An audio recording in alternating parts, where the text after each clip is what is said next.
আসসালামু আলাইকুম ওয়া রাহমাতুল্লাহি ওয়া বারাকাতুহু। আজকে একটি বিষয় নিয়ে আলোচনা করব, তা হলো দর্শন, যৌন হয়রানি এর জন্য দায়ী কে, দায় কার বেশি। আসলে বাংলাদেশে এই মধ্যে দর্শনের একটি মারাত্মক ঘটনা ঘটেছে, যা হলো আসিয়া নামক একজন বালিকা, সে দর্শনের শিকার হয়ে মারা গেছে। আমরা আসলে দর্শনের শাস্তি কামনা করছি, দর্শনের বিপক্ষে বিভিন্ন বক্তব্য দিচ্ছি, আমাদের বুদ্ধিজীবীরাও বিভিন্ন বক্তব্য দিচ্ছেন, কিন্তু বাস্তবতায় এই দর্শন কমছে কতটুকু? কমেনি কেন? এর জন্য দায়ভার কার বেশি?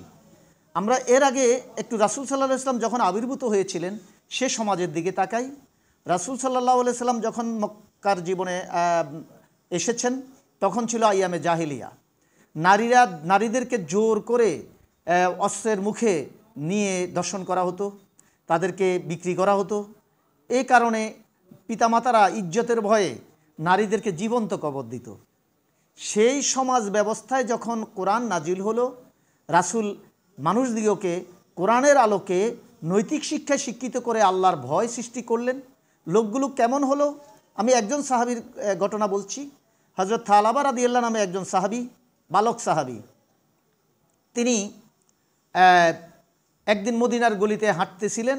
হঠাৎ গোসলখানার ভিতরে একটা মহিলা গোসল করছিল। তখন গোসলখানা ছিল কাপড়ের ঘেরাও দেয়া, এবং কাপড়টি বাতাসে যখন একটু উড়ে গেল, ওনার নজরটা হঠাৎ মহিলার দিকে পড়ল।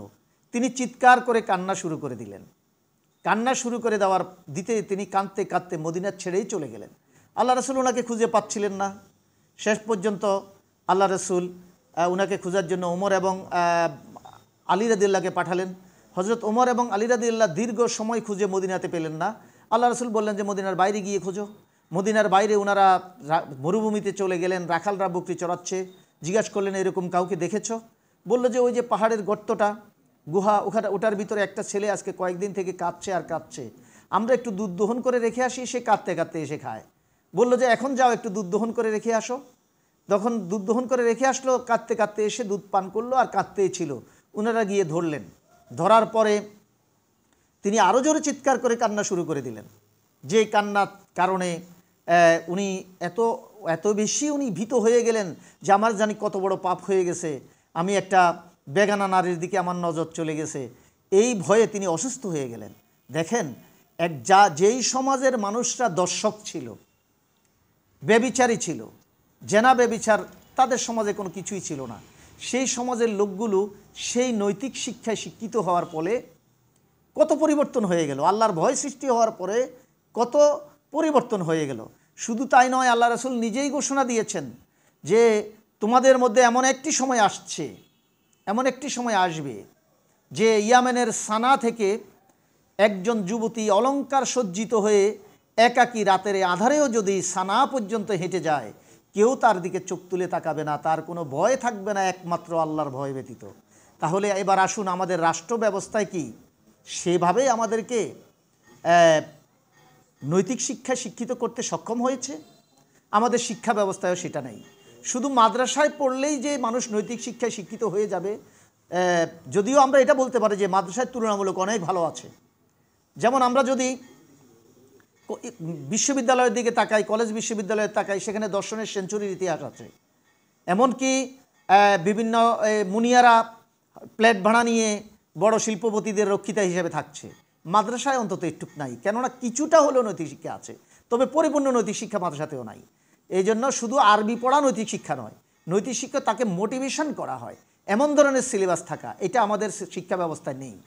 দ্বিতীয়ত, আমাদের নারীদের কে যেভাবে আমাদের মিডিয়াগুলোতে উপস্থাপনা করা হয়, যেমন নাটক, সিনেমা, আমরা যদি দেখি পত্রপত্রিকায়ও পর্যন্ত যে বিনোদন পাতাটিও আছে, সেখানে নারীদের, সুন্দরী নারীদের ছবি দেখানো হয়। এই ছবি দেখতে দেখতে মানুষের মধ্যে একটি মানসিক রোগ সৃষ্টি হয়, যেটা মনোবিজ্ঞানের ভাষায় ফিলপেসিয়া, মানে সে তার ঘরের স্ত্রীর চেয়ে তাকে পেতে চায়, ওই রকম একটা নারীকে পেতে চায়। যার মনোরোগ হলো ফিলপেসিয়া রোগে সে আক্রান্ত হয়ে যায়। এখন যখনই সে সুযোগ পায় তখনই সে কিন্তু সুযোগটা গ্রহণ করে, কারণ অনেক বড় বড় শিক্ষিত মানুষ, বুদ্ধিজীবী, যারা বড় বড় বক্তৃতা দিয়েছে, আমাদের তাসলিমা নাসরিন তার ক এবং খ উপন্যাসে এদের অনেকের বড় বড় রাজনীতিবিদ কারা তার সাথে কী ধরনের যৌন সংঘর্ষ স্থাপন করেছে, একজন বড় লেখক যাকে সব্যসাচী বলা হয় তার খ বইতে সে সরাসরি লিখেছে যে তাকে নিয়ে মেয়ে পরিচয়ে রাঙ্গামাটিতে গিয়েছে, হোটেলে উঠেছে, কি করেছে, সেগুলো সব সেখানে লেখা হয়েছে। আসলে আমরা বড় কথা বলছি, আমরা কেউ অধিকাংশ লোকে এই পিলপিসিয়া রোগে আক্রান্ত। আমরা সুযোগ পাচ্ছি না দেখেই আমরা দর্শন থেকে বিরত হচ্ছি না। যদি সুযোগ পেতাম, যেমন হজরত ইউসুফ আলাইহিস সালাম সুযোগ পেয়েছিলেন, জুলেখা একটি রুমের ভিতরে একাকী নিরিবিলি তাকে আহ্বান করেছিল, কিন্তু তিনি আল্লাহর ভয়ে দৌড় দিয়েছিলেন। জুলেখা পিছে দিয়ে কাপড় চেপে ধরেছিল, সেই কাপড় ছিঁড়ে উনার জামা ছিঁড়ে উনি চলে গিয়েছিলেন। আমরা যদি এরকম নিরিবিলি পাই, আমার মনটার দিকে একটু তাকান তো। আমি যদি বড় শিল্পপতি হতাম, আমাদের যে বড় পুলিশ অফিসার পরিমণি, তার সাথে গিয়ে বাসায় একসাথে অবৈধ কাজ করছে, তার চাকরি চলে গেছে, আপনারা সবাই জানি এগুলো। তিনি তো এত বড় পুলিশ অফিসার হয়েও তিনি বাদ যান নাই। এমনকি ডোনাল্ড ট্রাম্প একজন পতিতার মুখ বন্ধ করার জন্য টাকা দিতে হয়েছে, এটা জানেন সব। অর্থাৎ আসলে সবাই কম বেশি অবস্থা, রাষ্ট্রীয় অবস্থা এমন হয়ে গেছে, পৃথিবীর অবস্থা এমন হয়ে গেছে, বিশ্বের অবস্থা এমন হয়ে গেছে যে আমরা পিলপিসিয়া রোগে আক্রান্ত। অথচ এই বাংলাদেশের ঢাকা বিশ্ববিদ্যালয়ের কথাও যদি আমরা চিন্তা করি, আজ থেকে আরও যখন প্রতিষ্ঠা হয়েছে এরপর যদি কোনো একটা ছাত্রী একজন ছাত্রের সাথে কথা বলতে হতো, তাহলে তাকে প্রক্টরের অনুমতি নিতে হতো, শিক্ষকের অনুমতি নিতে হতো, দরখাস্ত করে শিক্ষকের উপস্থিতিতে প্রয়োজনীয় কথা সেরে তারপরে যেতে হতো। তখন দর্শনের এভাবে ছিল না, এখন দর্শনের সংখ্যা বেড়েছে। কারণ কি? কারণটা এটাই, কারণ হলো বেপর্দা, নারীদের বেপর্দা, রাষ্ট্রীয়ভাবে নারীদেরকে সরাসরি উপস্থাপন, বিভিন্ন মিডিয়ায় নারীদের দেহসৃষ্ট প্রদর্শন, বিজ্ঞাপনে নারীদের দেহসৃষ্ট প্রদর্শন। আল্লাহ রাসূল বলেছেন যে লা ইয়াখাল্লাউনা আহাদুকুম বিইমরাতিন, কোনো মহিলার সাথে একাকী কেউ কথা বলবে না, ইল্লা মা জি মাহারেম, মোহরেম ছাড়া একাকী কেউ কথা বলবে না। অথচ আমরা বিশ্ববিদ্যালয় থেকে বা দেশের উচ্চশিক্ষাগুলো দেখলে দেখি জোড়ায় জোড়ায় কপতি বসে আছে। তাহলে আমরা দর্শন খুন কমাবো কীভাবে? আমাদের দর্শন খুন কমাতে হলে যে বিষয়গুলো এগুলো রয়েছে, নারীরাও ঘর থেকে অযথা বের হচ্ছে। আল্লাহ রাসূল বলছেন যখন কোনো নারী ঘর থেকে বের হয়, তাকে মানুষের চোখে ইস্তারাফাহুশ শয়তান, শয়তান আকর্ষণীয় করে তোলে। তার ঘরে যে স্ত্রী আছে তার চেয়েও খারাপ মহিলা, কিন্তু তার কাছে তাকে আকর্ষণ মনে হয়, আকর্ষণীয় মনে হয়। এর কারণ শয়তান ওইভাবে দেখায়। তার মেয়েরা কি ঘরে বন্দি থাকবে? হ্যাঁ, ওয়াকারনা ফি বুয়ুতিকুন্না, ঘরেই থাকবে।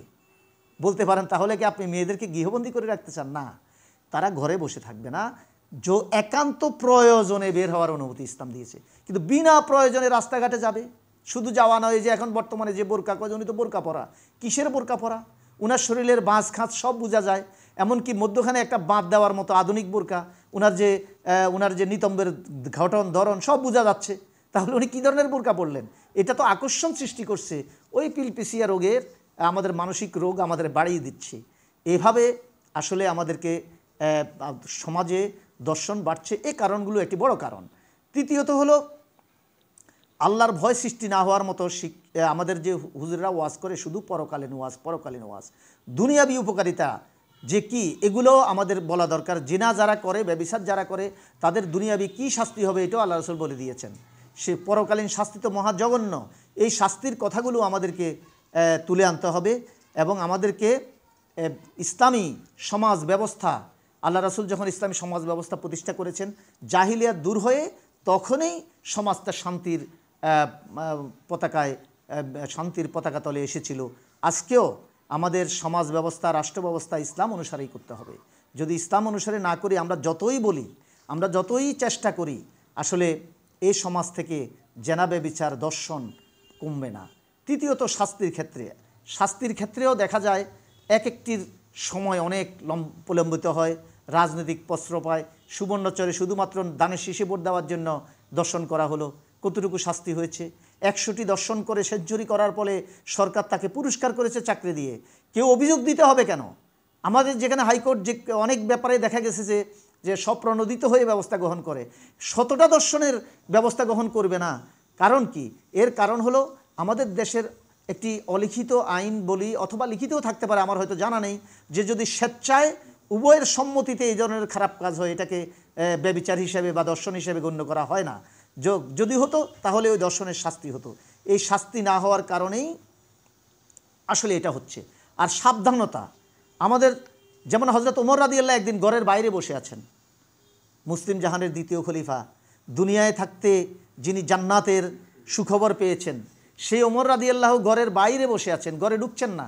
জিজ্ঞাসা করলে আমরা দীর্ঘক্ষণ ঘরে বাইরে বসে আছেন কেন? দেখো আমার যুবতী মেয়েটা ঘরের মধ্যে একা, আমার ঘরে আর কেউ নেই, এই জন্য আমি ঘরে যাচ্ছি না। পিতা হয়ে তার কন্যার ক্ষেত্রে কত সাবধানতা অবলম্বন করেছেন। আজকে আমাদের এই সাবধানতাটা আছে। আজকে দুলাভাইয়ের সাথে দেখা দেয়, তালতো ভাইয়ের সাথে কথা বলে, নারীরা অবাধ মেলামেশা করছে। অপরদিকে যারা শিশু, ওরা তো কিছুই বোঝে না, ওদেরকে তার মা সুন্দরভাবে কী ধরনের আচরণটা খারাপ আচরণ এগুলো বুঝাতে হবে। তৃতীয়ত তাকে